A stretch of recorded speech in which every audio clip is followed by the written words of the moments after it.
So began my 6-month sabbatical with that single word, Bula, which is the Fijian word for hello. We heard it everywhere we went during our 3 days of rest and relaxation on the Fiji Islands. We heard it from waiters and waitresses and hotel clerks and trinket salesmen, but not only from those who were either paid to be nice to us or were trying to sell us something. We also heard it from people we passed on the street constantly. And it was rarely done timidly. It wasn't Bula, but Bula! And for days, my family, we couldn't stop saying it. To my friends, especially at Temple Beth Abraham, my sabbatical was everything I hoped it would be and more. I can't thank you enough for allowing me and my family to have this incredible opportunity. And so for these high holidays, I'd like to take you on my sabbatical travels with me. Each sermon will cover a different place that we went to. I believe there are valuable Jewish lessons that can be learned from every one of these places. Either they parallel a Jewish text, or have some impact on our Jewish history, or perhaps have something to say about the implications of the future of Judaism. Tonight, we'll start nice and easy. Maybe even a little too easy. I imagine many of you will leave here feeling tonight that it was a little too comfortable, too light. Shouldn't a real high holiday sermon disturb the comfortable?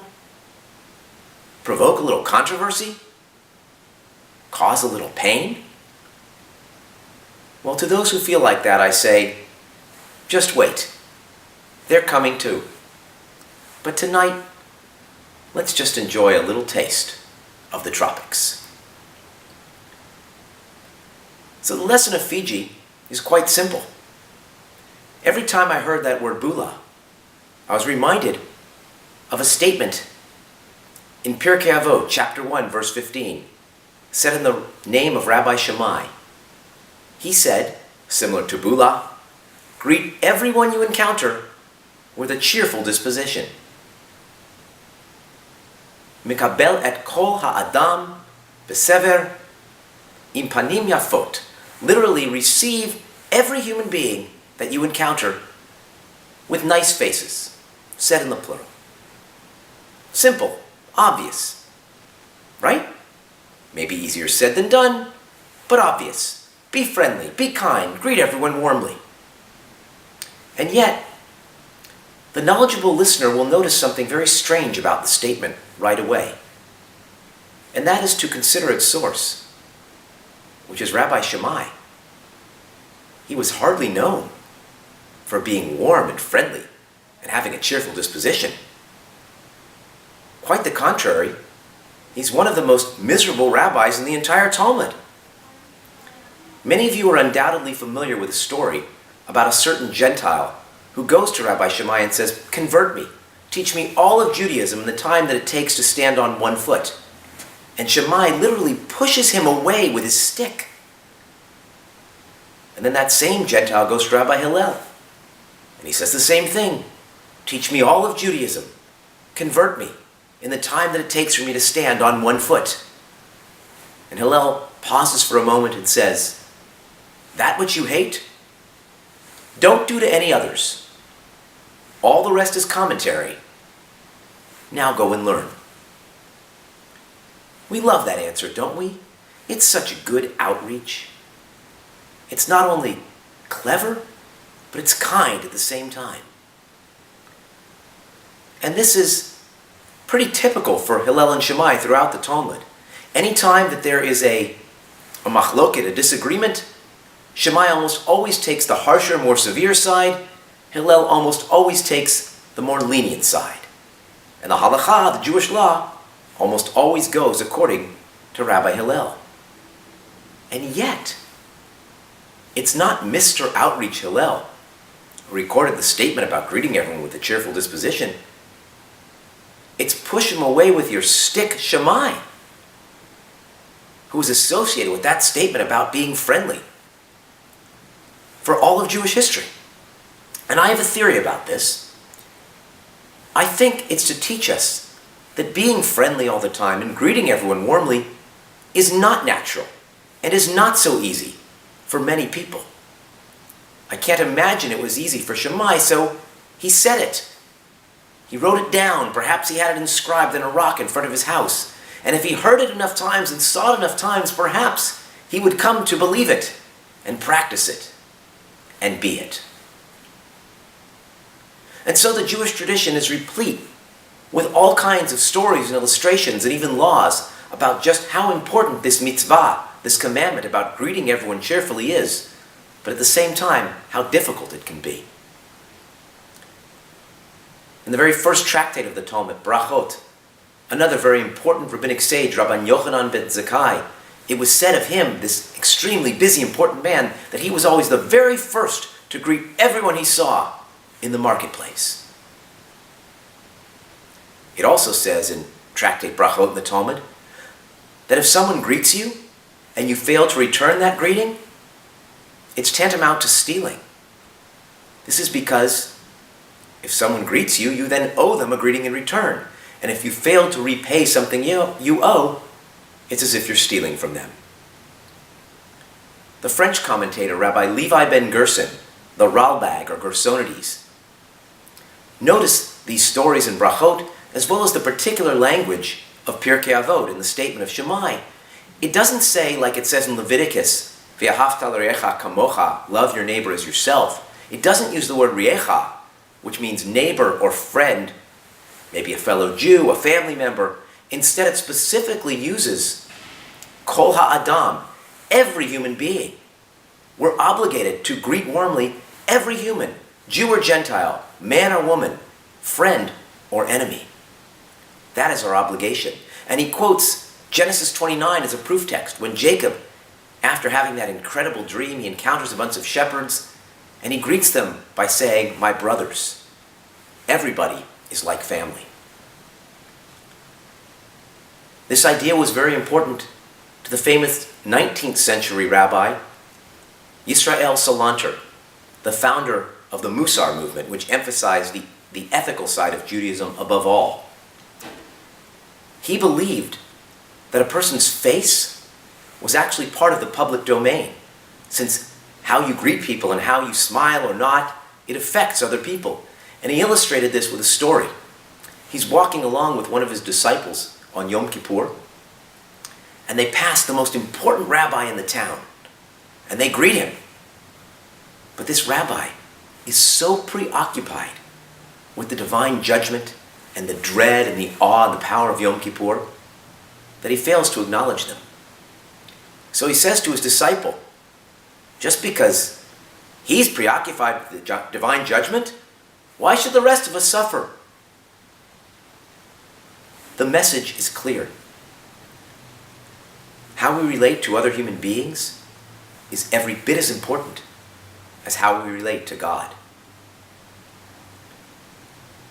A 20th century rabbi, Yechiel Gordon, the dean of the Lomzer Yeshiva, he became very ill. He was stricken with cancer and he was rapidly deteriorating. And he knew that he'd have many people come to visit him and they'd be shocked and perhaps depressed seeing him in this deteriorated state. So he made sure that any time a visitor came, he would rise up, greet them warmly, and smile. And in this way, people came to cheer him up, but he usually ended up cheering them up. And as someone who visits hospitals frequently, I can tell you that this is often the case. Another modern rabbi named Simcha Bunim said that it's especially important to greet those who you are not on the best of terms with warmly, because you never know if that might be the very thing that breaks the ice between you. So you can see in the Jewish tradition we have these stories, these laws, these illustrations about both how important this commandment is to observe, but how difficult it can be. It's tempered with realism, which Judaism does so well. As many of you know, being friendly, greeting people warmly, is one of the most important priorities that I have as a rabbi for this congregation. To greet someone warmly. If someone walks into our synagogue and leaves without having anyone say hello to them, that is missing the mark. That's an al-chet, a sin. We can never allow that to happen. And I can honestly say that as a congregation, we do pretty well in this aspect. Particularly our 20 and 30-somethings. If they see someone similar to them in their age group, they go up to them, they invite them to sit with them at our Kiddush lunch. But we can do more. It's not only about saying hello to someone. You need to get to know them a little bit. And the best way to do that is to invite them. Invite them over to your house for a meal. Shabbat, a holiday. And if you have trouble hosting people, then invite them out for coffee. And this applies not only to those who are new, but to those who you may have seen around a lot but have never really gotten to know.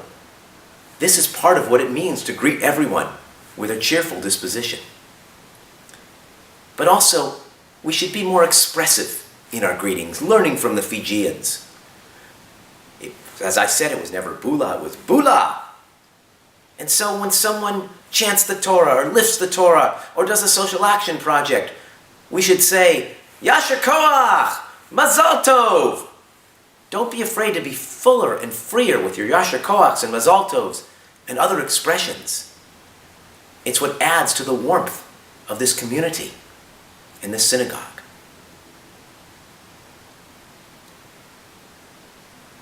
Where is it written that we're supposed to be so serious and so staid in a synagogue? And I imagine many pastors in churches feel the exact same way I do. We have this 19th century model of full decorum. But it doesn't apply anymore. It's certainly not written in the Torah.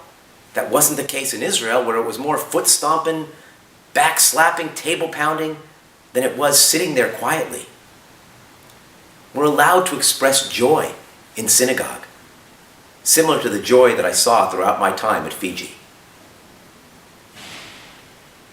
Now, before I conclude, I want to say that I know that everything I'm saying tonight is both painfully obvious and yet easier said than done.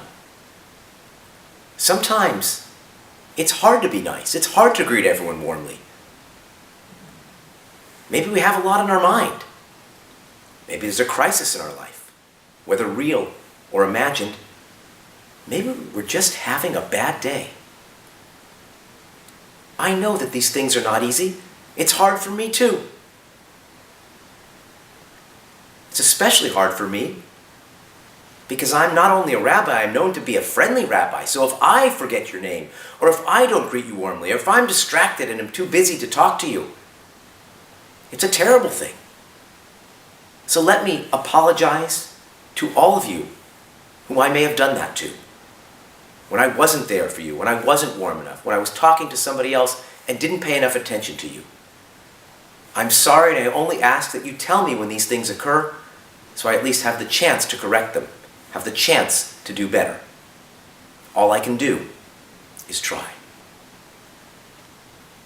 So my friends, that's the simple lesson for tonight, for Rosh Hashana.